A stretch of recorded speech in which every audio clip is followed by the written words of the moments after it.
It's January and we're in Mexico. I mean, what better place to be than Mexico in January? We're south of the border in Sonora. I'm hunting with a good friend of mine, Ted Jaycox, with Tall Tine Outfitters, and I am just so pumped to put my boots to some of this terrain. It is almost exotic down here. I mean, coming into the Mojave Ranch where we'll be hunting, it was like every mile we came down the gravel road, it was like we were shaving another year, another decade away.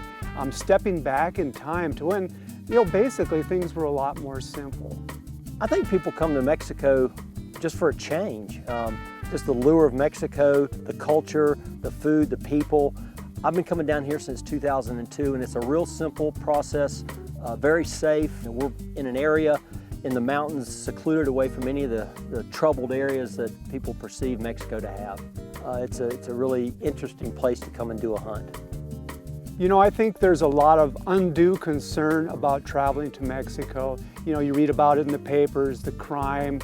I really didn't feel any of that. If you're going with an experienced outfitter, I mean, he's been through the drill dozens of times. There's a lot of border stops, customs, things of that, but it's all part of the experience. This Coues deer hunt is similar in some ways to a spot and stalk mule deer hunt. We're getting up early, we're going to some elevated glassing areas, spending several hours there looking for the Coues deer.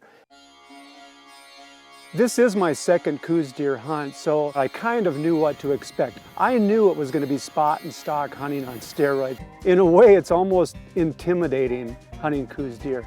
They are small. I tell you, when you look at them in a scope, it reminds me of hunting coyotes. When you see a Coues deer at 300 yards, you put the scope on him, you go, oh my God, he looks like he's 600 yards away.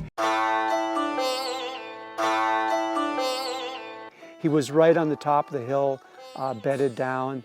I mean, this was a gift. He wasn't that far. Ted called the yardage, 184 yards. I was settled in, I was rock solid.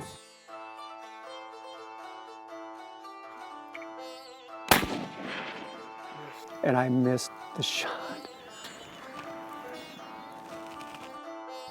And then Ted looks up and he sees a couple does. He said, wouldn't it be something if that buck stepped out and was chasing those does? And out of the corner of my eye, I caught some movement, and I look over, and this buck is coming out of nowhere. He's got his nose down, and he's trailing those does.